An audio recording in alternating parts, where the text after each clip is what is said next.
हुई हूँ। संविधान के प्रति सच्ची बोलिए ना होंगी। हाँ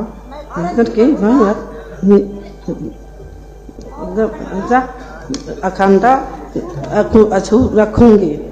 मैं जिस पद को निवेदन करती हूँ करने वाली हूँ उसके कर्तव्य का श्रद्धापूर्वक। ಬಂಧುಗಳೇ ನಮಸ್ಕಾರ, ಹೇಗಿದ್ರಿ ನೀವೆಲ್ಲರೂ? ನಾನು ಸುಬ್ರಹ್ಮಣ್ಯ ಎಸ್ ಹಂಡಿಗೆ. ಬಂಧುಗಳೇ, ಆರಂಭದಲ್ಲಿ ಒಂದು ದೃಶ್ಯವನ್ನ ಗಮನಿಸಿದ್ರೆ ಈಗಾಗಲೇ ನೀವು ಈ ವಿಡಿಯೋವನ್ನು ನೋಡಿರ್ತೀರಿ. ಕಾರಣ ಇಡೀ ದೇಶಾದ್ಯಂತ ವಿಪರೀತ ವೈರಲ್ ಆಗ್ತಿರುವಂತಹ ದೃಶ್ಯ. ಹೆಚ್ಚು ಕಡಿಮೆ ಒಂದು ವಾರದಿಂದ ಮತ್ತೆ ವೈರಲ್ ಆಗ್ತಾ ಇದೆ.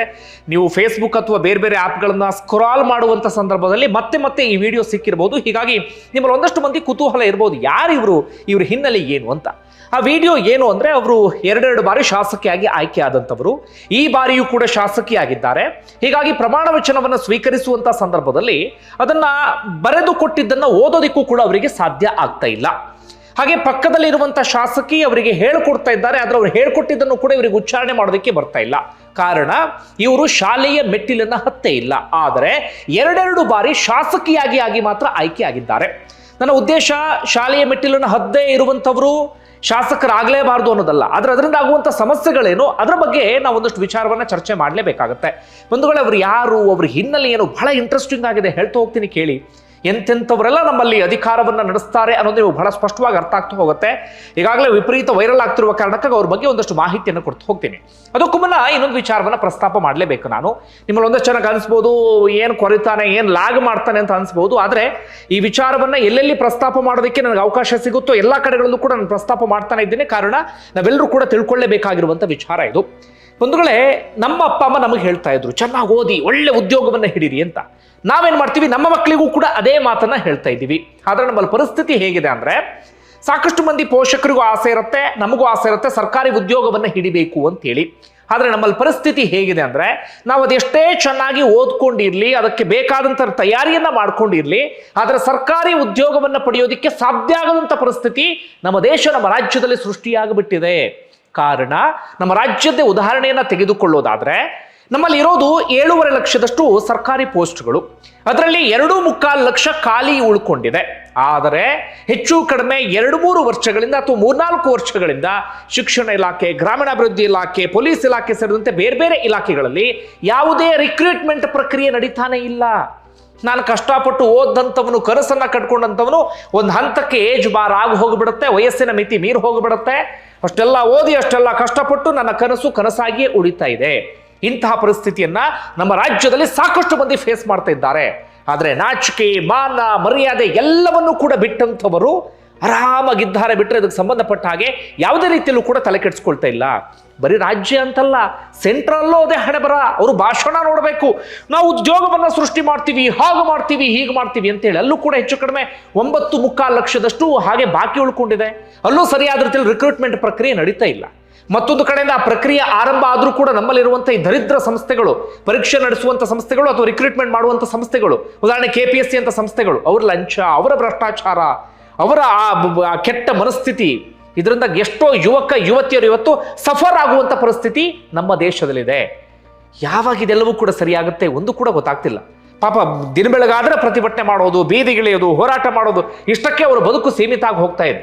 ಪ್ರತಿಭಟನೆ, ಹೋರಾಟ ಇಂಥದ್ದು ಮಾಡಿ ಒಂದು ಹಂತಕ್ಕೆ ಹೋಗ್ತಿದ್ದಾಗೆ ಅವರ ಏಜ್ ಬಾರ ಆಗೋಗ್ಬಿಡುತ್ತೆ. ಆ ನಂತರ ಏನೂ ಮಾಡಕ್ಕೆ ಸಾಧ್ಯ ಆಗದಂಥ ಪರಿಸ್ಥಿತಿ. ಯಾಕೆ ಈ ಉದಾಹರಣೆಯನ್ನು ಕೊಟ್ಟೆ ಅಂದ್ರೆ, ನಮ್ಮಲ್ಲಿ ದೇಶದ ದುರಂತ ಹೇಗಿದೆ ಅಂದ್ರೆ, ಒಂದು ಕಡೆಯಿಂದ ಚೆನ್ನಾಗಿ ಓದ್ಕೊಂಡಿರುವಂಥವ್ರು, ಎಲ್ಲ ರೀತಿಯಲ್ಲೂ ಕೂಡ ಅರ್ಹತೆ ಇರುವಂಥವ್ರು ಒಂದು ಸರ್ಕಾರಿ ಹುದ್ದೆಯನ್ನ ಪಡೆಯೋದಕ್ಕೆ ಸಾಧ್ಯ ಆಗದಂಥ ವ್ಯವಸ್ಥೆಯನ್ನ ನಮ್ಮ ಈ ಸಮಾಜ ಸೃಷ್ಟಿ ಮಾಡಿಬಿಟ್ಟಿದೆ. ಆದರೆ ಶಾಲೆಯ ಮೆಟ್ಟಿಲನ್ನೂ ಹತ್ತದಂಥವರು, ಅಕ್ಷರದ ಜ್ಞಾನವೂ ಕೂಡ ಇರದಂಥವರು ಇವತ್ತು ಶಾಸಕರಾಗಿ ಅಧಿಕಾರವನ್ನು ನಡೆಸ್ತಾ ಇದ್ದಾರೆ. ಇದು ನಮ್ಮ ದೇಶದ ನಿಜವಾದಂಥ ದುರಂತ. ಬಂಧುಗಳೇ, ಶಿಕ್ಷಣ ಅಂತಂದ್ರೆ, ನಾನು ಯಾಕೆ ಶಾಲೆಯ ಮೆಟ್ಟಿಲನ್ನು ಹತ್ತಬೇಕು ಅಂತ ಹೇಳ್ತೀನಿ ಅಂದ್ರೆ, ಶಿಕ್ಷಣ ಅಂತಂದ್ರೆ ಬರೀ ನಾವಲ್ಲಿ ಅ ಆ ಇ ಕಲಿತೀವಿ ಅಥವಾ ABCD ಕಲಿತೀವಿ ಅಂತಲ್ಲ. ಶಿಕ್ಷಣ ನಮಗೆಲ್ಲವನ್ನೂ ಕೂಡ ಕಲಿಸ್ತಾ ಹೋಗುತ್ತೆ. ಆ ಕಾರಣಕ್ಕಾಗಿ ಶಿಕ್ಷಣ ಪಡೆದಂಥವ್ರಿಗೆ ಹೆಚ್ಚು ಅರ್ಹತೆ ಇರುತ್ತೆ ಎನ್ನುವಂಥ ಮಾತನ್ನ ನಾವೆಲ್ಲರೂ ಕೂಡ ಈ ಸಂದರ್ಭದಲ್ಲಿ ಹೇಳ್ತಾ ಇರ್ತೀವಿ. ಇದೇ ಶಾಸಕಿ ಉದಾಹರಣೆಯನ್ನು ತೆಗೆದುಕೊಳ್ಳೋದಾದ್ರೆ, ಅವರಿಗೆ ಯಾವುದೋ ಒಂದು ವಿಚಾರಕ್ಕೆ ಸಹಿ ಮಾಡುವಂತ ಸಂದರ್ಭದಲ್ಲಿ ಅಲ್ಲಿ ಏನು ಬರೆದಿದ್ದಾರೆ ಅನ್ನೋದನ್ನ ತಿಳ್ಕೋಬೇಕು, ಅಥವಾ ಅದರ ಅರ್ಥ ಏನು ಅಂತ ಆದ್ರೂ ಅವ್ರ ತಲೆಗೆ ಹೋಗಬೇಕಲ್ಲ. ಕನಿಷ್ಠ ಅದು ಅರ್ಥ ಆಗದೇ ಇದ್ರೆ ಯಾವುದಕ್ಕೆ ಹೇಗೆ ಸಹಿ ಮಾಡೋದಕ್ಕೆ ಸಾಧ್ಯ, ಅಥವಾ ಯಾವ ರೀತಿಯಾಗಿ ಅನುದಾನವನ್ನು ತರೋದಕ್ಕೆ ಸಾಧ್ಯ, ಯಾವ ರೀತಿಯಾಗಿ ಒಂದಷ್ಟು ಯೋಜನೆಗಳನ್ನು ತರೋದಕ್ಕೆ ಸಾಧ್ಯ, ಅಥವಾ ಯಾವುದೋ ಒಂದು ಹೊಸ ಹೊಸ ಯೋಜನೆಗಳನ್ನು ಬಂದಾಗ ಅವುಗಳನ್ನು ಅರ್ಥ ಮಾಡ್ಕೊಳ್ಳೋದಾದ್ರೂ ಹೇಗೆ ಸಾಧ್ಯ. ಯಾವಾಗ ಶಾಸಕರು ಅದನ್ನು ಅರ್ಥ ಮಾಡಿಕೊಳ್ಳುವಲ್ಲಿ ಫೇಲ್ಯೂರ್ ಆಗ್ತಾರೋ ಅವರ ಕೆಳಗಡೆ ಇರುವಂತ ಅಧಿಕಾರಿಗಳು ಇವ್ರ ಕಂಟ್ರೋಲ್ಗೆ ಸಿಗೋದಿಲ್ಲ. ಆಗ ಅಧಿಕಾರಿಗಳು ತಾವು ಆಡಿದ್ದೇ ಆಟ, ಆಗ ಲಂಚ ಭ್ರಷ್ಟಾಚಾರ ಎಲ್ಲವೂ ಕೂಡ ಶುರುವಾಗ್ಬಿಡುತ್ತೆ. ಈ ಶಾಸಕ ಏನೋ ಪಾಪ ಹೌದು ಓದ್ಕೊಂಡಿಲ್ಲ, ಏನೋ ಇವರೇನೋ ಭ್ರಷ್ಟಾಚಾರ ಮಾಡಲ್ಲ, ಲಂಚ ಬಾಕತರ ಇಲ್ಲ ಅಂತ ಇಟ್ಕೊಳ್ಳೋಣ. ಆದ್ರೆ ಅವ್ರ ಕೆಳಗಡೆ ಇದ್ದಂಥ ಅಧಿಕಾರಿಗಳು ನಮ್ಮ ಶಾಸಕರಿಗೆ ಏನು ಗೊತ್ತಾಗಲ್ಲ ಅಂತೇಳಿ ಮನಸ್ಸಿಗೆ ಬಂದಾಗ ನುಂಗೋದಕ್ಕೆ ಶುರು ಮಾಡ್ಕೊಂಡು ಬಿಡ್ತಾರೆ. ಇದು ಇಲ್ಲಿ ಆಗುವಂತ ಸಮಸ್ಯೆ. ಈಗ ಈ ಶಾಸಕಿಯ ವಿಚಾರಕ್ಕೆ ಬರ್ತೀನಿ. ಇವರ ಹೆಸರು ವಿಭಾದೇವಿ ಅಂತ ಹೇಳಿ, ಬಿಹಾರದ ಶಾಸಕಿ. ಈಗ ಅಲ್ಲಿ ಆಡಳಿತ ನಡೆಸ್ತಾ ಇರುವಂತಹ JDU ಪಕ್ಷದ ಶಾಸಕಿ. ಯಾವುದು? JDU ಪಕ್ಷದ ಶಾಸಕಿ ಈ ವಿಭಾದೇವಿ. 2020ರಲ್ಲಿ RJD ಇಂದ ಗೆದ್ದು ಬಂದಿದ್ರು. ಅದಾದ ಬಳಿಕ RJDಯನ್ನ ಬಿಟ್ಟರು. ಈ ಬಾರಿ RJD ಗೆಲ್ಲೋದು ಕಷ್ಟ ಅಂತ ಗೊತ್ತಾಗ್ತಿದ್ದ ಹಾಗೆ ಸೀದಾ JDUಗೆ ಜಂಪ್ ಮಾಡಿದ್ರು. ಈಗ 2025ರ ಚುನಾವಣೆಯ ಸಂದರ್ಭದಲ್ಲಿ JDUನಿಂದ ಗೆದ್ದು ಬಂದಿದ್ದಾರೆ. ನಾವಡಾ ಎನ್ನುವಂತ ವಿಧಾನಸಭಾ ಕ್ಷೇತ್ರದಿಂದ ಗೆದ್ದು ಬಂದಿದ್ದಾರೆ ಈ ಶಾಸಕಿ. ಈಗ ಇವರು ಮೊನ್ನೆ ಅದೇ ಪ್ರಮಾಣ ವಚನವನ್ನು ಸ್ವೀಕರಿಸುವ ಸಂದರ್ಭದಲ್ಲಿ ಬಹಳ ಒದ್ದಾಡ್ತಾ ಇದ್ರು. ಅದಕ್ಕೆ ಸಂಬಂಧಪಟ್ಟಂತ ವಿಡಿಯೋ ವೈರಲ್ ಆಗ್ತಿದೆ. ಪಕ್ಕದಲ್ಲಿ ಮನೋರಮಾ ದೇವಿ ಎನ್ನುವಂತ ಶಾಸಕಿ ಕೂತ್ಕೊಂಡಿದ್ರು, ಅವ್ರು ಹೇಳ್ಕೊಡ್ತಾ ಇದ್ರು. ಆದ್ರೆ ಅದನ್ನು ಕೂಡ ಇವರಿಗೆ ಉಚ್ಚಾರಣೆ ಮಾಡೋದಕ್ಕೆ ಸಾಧ್ಯ ಆಗಿಲ್ಲ. ಆದ್ರೆ ಶಾಸಕಿ ಶಾಲೆಯ ಮೆಟ್ಟಿಲನ್ನ ಹತ್ತಿಲ್ಲ, ಅದನ್ನು ಓದೋದಕ್ಕೂ ಕೂಡ ಬರ್ತಾ ಇಲ್ಲ, ತಡವರಿಸ್ತಾ ಇದ್ದಾರೆ. ಅದರ ಆಸ್ತಿ ಮಾತ್ರ ಏನು ಕಡಿಮೆ ಇಲ್ಲ. ಇವರು ಘೋಷಣೆ ಮಾಡಿಕೊಂಡಿರುವಂತಹ ಆಸ್ತಿ ಬರೋಬ್ಬರಿ 31 ಕೋಟಿ ರೂಪಾಯಿ. ಇವರ ಆಸ್ತಿ 31 ಕೋಟಿ ರೂಪಾಯಿ. ಆದರೆ ಅನಕ್ಷರಸ್ಥೆ, ಓದೋದಕ್ಕೆ ಅರ್ಥ ಮಾಡ್ಕೊಳ್ಳೋದಕ್ಕೆ ಒದ್ದಾಡ್ತಾ ಇದ್ದಾರೆ. ಆದರೆ ಆಸ್ತಿ ಮಾತ್ರ ಬಹಳ ಚೆನ್ನಾಗಿ ಮಾಡ್ಕೊಂಡಿದ್ದಾರೆ. ಈಗ ಇವರ ಹಿನ್ನೆಲೆಯ ವಿಚಾರಕ್ಕೆ ಬರ್ತೀನಿ. ಇವ್ರು ಯಾಕೆ ಶಾಸಕಿ ಆದ್ರು ಅನ್ನೋದು ನಿಮ್ಗೆ ಆಗ ಗೊತ್ತಾಗುತ್ತೆ. ಅಂದ್ರೆ ಇವರು ರಾಜಕಾರಣಕ್ಕೆ ಬರಬೇಕು ಅಂತ ಬಂದವರಲ್ಲ, ಬೇಕಂತ ಬಂದಿದ್ದಲ್ಲ, ದಾರಿ ತಪ್ಪಿ ಬಂದಿದ್ದು ಅಂತಾರಲ್ಲ ಅನ್ನೋ ಡೈಲಾಗ್ ವೈರಲ್ ಆಗ್ತಿದೆಯಲ್ಲ, ಆ ರೀತಿಯಲ್ಲೇ ಆಗಿದ್ದು ಇವ್ರ ವಿಚಾರದಲ್ಲಿ. ಇವರ ಗಂಡ ರಾಜ್ ಬಲ್ಲಭ್ ಯಾದವ್ ಅಂತೇಳಿ ನೀವು ಹೆಸರನ್ನ ಕೇಳಿರ್ಬೋದು. ಒಂದು ಸಂದರ್ಭದಲ್ಲಿ ಇಡೀ ದೇಶಾದ್ಯಂತ ವಿಪರೀತ ಕುಖ್ಯಾತಿಯನ್ನ ಪಡೆದಂಥವರು. ಅವರು ಕೂಡ RJDಯಿಂದ ಶಾಸಕರಾಗಿ ಆಯ್ಕೆಯಾಗಿದ್ದರು, ರಾಜ್ ಬಲ್ಲಭ್ ಯಾದವ್. ಅವ್ರ ಮೇಲೆ ಹೆಚ್ಚು ಕಡಿಮೆ 2015-16ರ ಸಂದರ್ಭದಲ್ಲಿ ಒಂದು ಗಂಭೀರವಾದಂಥ ಆರೋಪ ಕೇಳಿ ಬರುತ್ತೆ.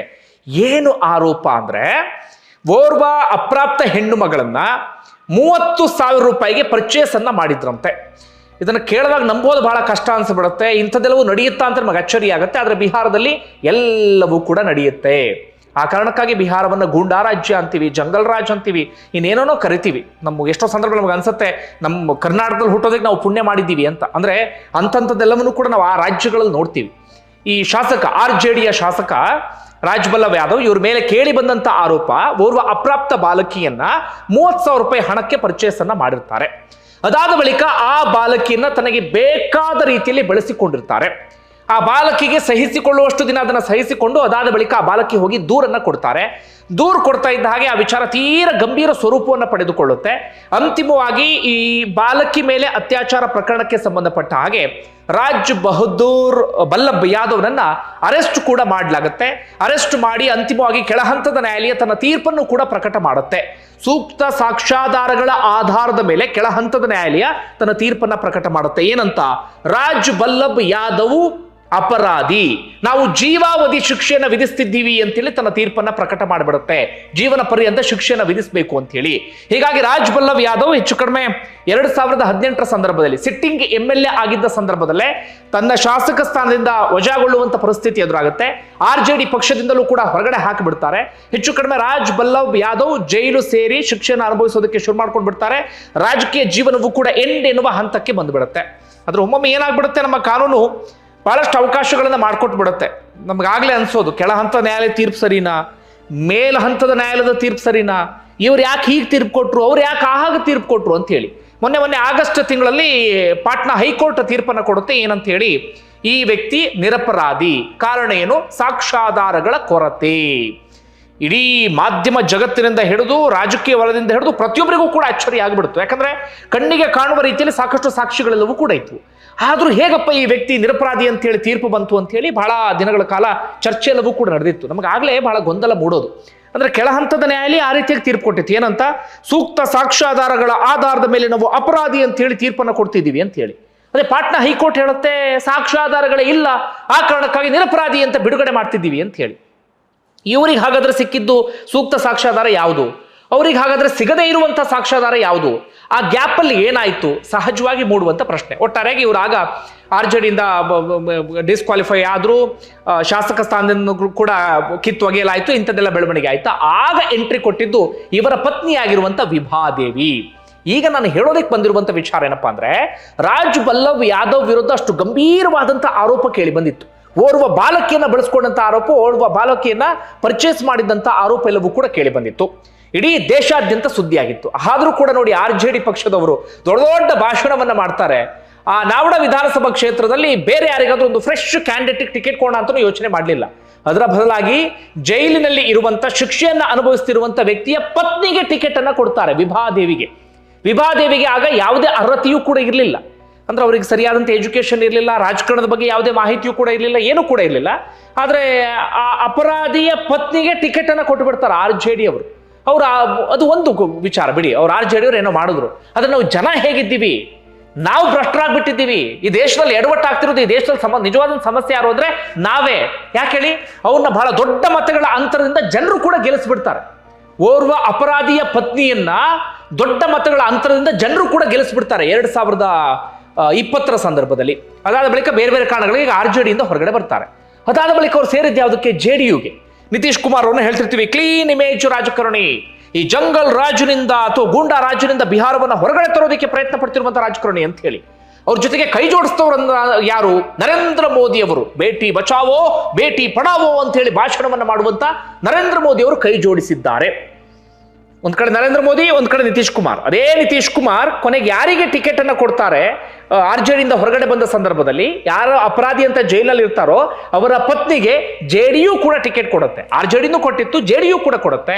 ಆನಂತರ ಜನ ಏನ್ ಮಾಡ್ತಾರೆ? ಜನ ಮತ್ತೊಮ್ಮೆ ಅದ್ಭುತವಾದಂತ ಗೆಲುವನ್ನ ಅವರಿಗೆ ಕೊಟ್ಟು ಬಿಡ್ತಾರೆ. ಈ ಹಿನ್ನೆಲೆಯನ್ನು ಹೇಳಬೇಕಿತ್ತು, ಯಾಕಂದ್ರೆ ವಿಪರೀತ ವೈರಲ್ ಆಗ್ತಿದ್ರೆ ನಿಮ್ಮಲ್ಲಿ ಒಂದಷ್ಟು ಜನ ಕುತೂಹಲ ಇರಬಹುದು ಎನ್ನುವ ಕಾರಣಕ್ಕಾಗಿ ಹೇಳಿದೆ. ಮತ್ತೊಂದು ಮಾತೇನಪ್ಪ ಅಂದ್ರೆ, ಅನಕ್ಷರಸ್ಥರು ಶಾಸಕರಾಗಲೇಬಾರದು ಅಂತ ನಾನು ಹೇಳ್ತಾ ಇಲ್ಲ. ಆದ್ರೆ ಅಲ್ಲಿ ಸಾಕಷ್ಟು ಸಮಸ್ಯೆಗಳಿದ್ದಾವೆ ಅನಕ್ಷರಸ್ಥರು ಶಾಸಕರಾದ ಸಂದರ್ಭದಲ್ಲಿ. ಅದೇನು ಅನ್ನೋದನ್ನು ಕೂಡ ನಾನು ಆರಂಭದಲ್ಲಿ ಎಕ್ಸ್ಪ್ಲೇನ್ ಮಾಡಿದೆ. ಅವರಿಗೆ ಒಂದಷ್ಟು ವಿಚಾರಗಳು ಅರ್ಥ ಆಗಬೇಕು. ಅರ್ಥವೇ ಆಗದೆ ಇದ್ರೆ ಶಾಸಕ ಸ್ಥಾನದಲ್ಲಿ ಕೂತು ಏನ್ ಮಾಡೋದಕ್ಕೆ ಸಾಧ್ಯ ಆಗುತ್ತೆ? ಒಂದು ವೇಳೆ ನಿಮಗೆ ಏನಿಸ್ತದೆ ಕಮೆಂಟ್ ಬಾಕ್ಸ್ ಅಲ್ಲಿ ಮೆನ್ಷನ್ ಮಾಡಿ. ಧನ್ಯವಾದ ವಿಡಿಯೋ ನೋಡಿದ್ದಕ್ಕಾಗಿ.